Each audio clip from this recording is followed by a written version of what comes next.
नमस्कार, आप देख रहे हैं NWS न्यूज इंडिया। आपके साथ मैं नीला। देश के विभिन्न प्रांतों की ताज़ा खबरों को लेकर हम हाजिर हैं। बोकारो में एक ऐसा स्टेडियम जो राष्ट्रीय नहीं बल्कि अंतर्राष्ट्रीय स्तर पर मुकाबले को है तैयार। यहाँ पैदा हो सकते हैं हुसैन बोल्ट जैसे तेज धावक जो राष्ट्रीय नहीं बल्कि अंतर्राष्ट्रीय स्तर पर लहरा सकते हैं परचम। सिंथेटिक मैट पर बने स्टेडियम का रनिंग ट्रैक देखते ही बनता है। 6 लेन का ये रनिंग ट्रैक अंतर्राष्ट्रीय लेवल स्तर का है। बोकारो के चंदन क्यारी से देखिए खास रिपोर्ट। कभी पत्थर युक्त तो कभी कीचड़ युक्त रनिंग ट्रैक में हम दौड़कर ओलंपिक तक पहुंचने की बात करते थे, जो दिवा सपन बनकर रह जाता था और ओलंपिक में कोई भी मेडल धावक को नहीं मिल पाता था क्योंकि यहाँ उच्च स्तर की रनिंग ट्रैक हमारे पास उपलब्ध नहीं थी। लेकिन आज झारखंड के बोकारो के चंदन क्यारी जैसे ग्रामीण क्षेत्र में एक ऐसा स्टेडियम का निर्माण हो रहा है जहाँ 400 मीटर के रनिंग ट्रैक में सिंथेटिक मैट बिछा हुआ है। ये रांची के बाद झारखंड के बोकारो में दूसरा इस तरह का स्टेडियम है जहां सिंथेटिक ट्रैक से बना हुआ ये स्टेडियम है। ये स्टेडियम खास इसलिए है कि ये सुदूरवर्ती ग्रामीण इलाके में बना हुआ है, जो ग्रामीण परिवेश के खिलाड़ियों को नई ऊर्जा और नए प्रोत्साहन के साथ इस सिंथेटिक ट्रैक की ओर आकर्षित कर रहा है। यहाँ फुटबॉल स्टेडियम की भी व्यवस्था है, साथ ही हाई जंप, लॉन्ग जंप और वॉलीबॉल जैसे खेलों की भी व्यवस्था स्टेडियम में मौजूद है। अभी से ही खिलाड़ियों का पहुंचना शुरू हो गया है, जबकि स्टेडियम का निर्माण अभी अंतिम चरण पर है। यहाँ पूरे झारखंड से खिलाड़ी पहुंच रहे हैं और उसके लिए हॉस्टल की भी व्यवस्था स्टेडियम के बगल में की गई है, जहां खिलाड़ी बड़े ही आराम से रह रहे हैं। खिलाड़ी सुबह शाम राष्ट्रीय लेवल के कोच की देखरेख में इस ट्रेनिंग ट्रैक में दौड़ लगाते हैं। साथ ही हाई जंप, लॉन्ग जंप में भी खिलाड़ी प्रशिक्षक की देखरेख में हिस्सा ले रहे हैं।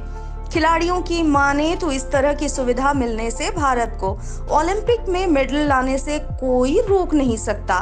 खिलाड़ी इस स्टेडियम के फैसिलिटी को पाकर काफी गदगद हैं। बोकारो के चंदन क्यारी ऐसा प्रखंड है जहां से तीरंदाज गोल्डी मिश्रा महज 16 साल की उम्र में ही तीरंदाजी में राष्ट्रीय स्तर पर अपना परचम लहराते हुए गोल्ड मेडल पिछले दिनों जीत चुका है। गुजरात में खेले गए राष्ट्रीय स्तर के तीरंदाजी प्रतियोगिता में झारखंड के लिए गोल्ड मेडल जीतने वाले गोल्डी मिश्रा का ये अपना गांव है, जहां इस तरह का राष्ट्रीय स्तर का स्टेडियम बनकर तैयार हो रहा है।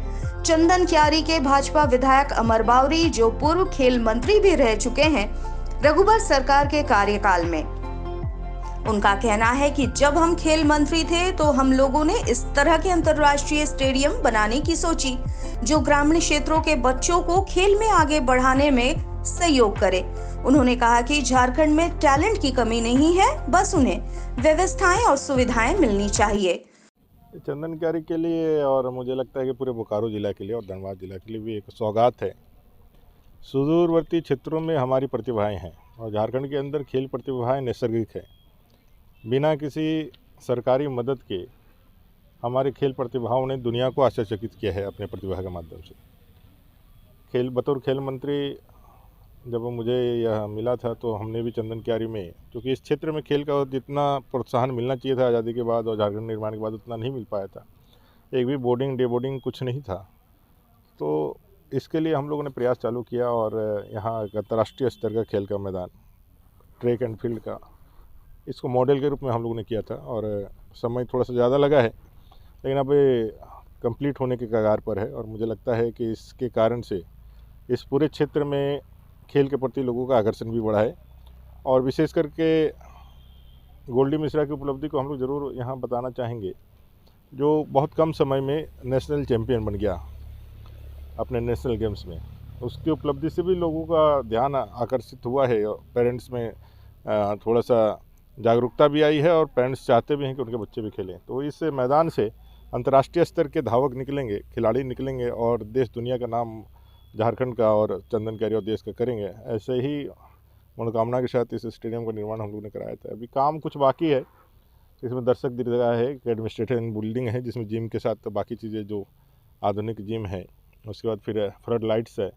ये सारे सैंक्शन स्कीम थे, इसमें फंड्स की कमी है, लेकिन निश्चित रूप से हम लोग कोशिश करेंगे सारे फंड्स अवेलेबल हो जाए और यह अंतर्राष्ट्रीय स्तर का जो स्टेडियम है मॉडल के रूप में ग्रामीण क्षेत्रों में, शहरों में तो बहुत सारा है, लेकिन ग्रामीण क्षेत्रों में भी अगर यदि हम इस तरह का एक ऐसा सेंटर बना करके, अगर हम लोग 4-5 जिलों को मिला करके एक सेंटर बना करके यदि करें, हाँ सभी जिलों में हो जाए तो सबसे बेहतर है, लेकिन मॉडल रूप में भी अगर चालू करें, जो हम लोग उस समय का इच्छा था, जो विजन था हम लोग का कि भाई सभी जगहों में इस तरह से किया रहे, उससे खिलाड़ियों का एक निचले स्तर से ही अंतर्राष्ट्रीय मैदानों में खेलने का अनुभव हो तो अच्छा बेहतर प्रदर्शन कर सके। अच्छा, फुटबॉल ग्राउंड भी ये फुटबॉल ग्राउंड के साथ 6 ट्रैक अपना जो है यह सिंथेटिक ट्रैक है, जो देश का दूसरा तीसरा है, झारखंड का पहला ब्लू सिंथेटिक ट्रैक है, और यह फुटबॉल का अंतर्राष्ट्रीय स्तर का जो फुटबॉल का यह मैदान है, और इस मैदान के पूरे हो जाने से अंतर्राष्ट्रीय इवेंट्स भी हो सकते हैं और नेशनल इंटरनेशनल गेम्स भी कराया जा सकता है। तो इस तरह से इस मैदान को पूरी तरह से डिजाइन किया गया है। उधर अधिकारी भी इस तरह के स्टेडियम के निर्माण को खिलाड़ियों के लिए अच्छा मान रहे हैं। अधिकारियों की माने तो इस तरह के स्टेडियम बनने से वो भी खासकर ग्रामीण इलाके में अच्छे खिलाड़ी पनपने की संभावनाएं बढ़ सकती है और ग्रामीण स्तर पर खेल को भी बढ़ावा मिलता है। उन्होंने कहा कि ये स्टेडियम खास तरह का है जहां चारों तरफ सिंथेटिक रनिंग ट्रैक है जो अंतर्राष्ट्रीय लेवल पर होता है और बीच में फुटबॉल ग्राउंड है जहां फुटबॉल भी खेला जा सकता है। स्टेडियम में और भी कई तरीके से खेलों की सुविधा मौजूद है।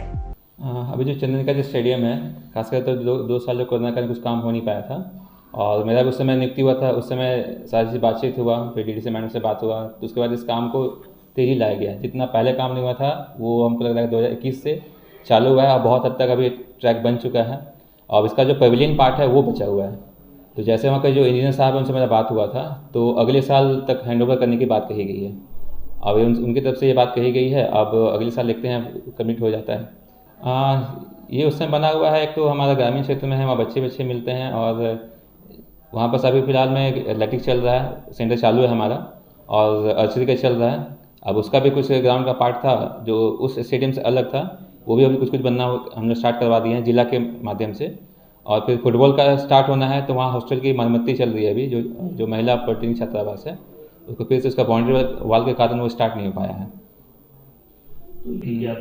इसमें क्या है, जो फुटबॉल का जो एक है एथलेटिक चालू ऑलरेडी है, जो फुटबॉल का भी आवासीय सेंटर है, वो बालक और बालिका दोनों के लिए स्वीकृत है। अब उसमें क्या है कि जैसे ही आपका हैंडओवर हो जाएगा, ग्राउंड में कुछ काम बाकी है अभी, क्योंकि लेबलिंग प्रोसेस नहीं है उसमें। जो मैंने चेक किया था, मैंने उसको रिपोर्ट किया था कि इसमें लेबलिंग नहीं है, तो उनके द्वारा आश्वस्त किया गया है कि ये ग्राउंड को हम लोग अच्छी तरीके से बना के ही हैंडओवर करेंगे।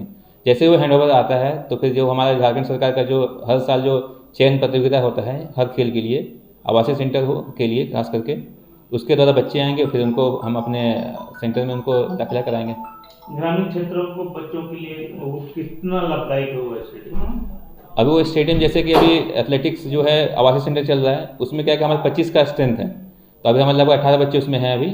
और उसके अलावा भी जो बच्चे हैं जिनको वहाँ के जो विधायक जी हैं वो उनके द्वारा बोला गया, साथ ही जो वहाँ के प्रतिनिधि लोग हैं, जनप्रतिनिधि, उनके द्वारा बोला गया कि कुछ बच्चों को यहाँ के लोकल जो इच्छुक हैं उनको अलाउ किया जाए। और डी साहब ने कंसर्न किया था कि हाँ इसको सभी के लिए अलाउ हो जाए। अभी के लिए बस इतना ही, आगे फिर मिलेंगे नई ताज़ा तरीन खबरों के साथ। तब तक के लिए NWS न्यूज़ इंडिया की पूरी टीम को दीजिए इजाजत। नमस्कार।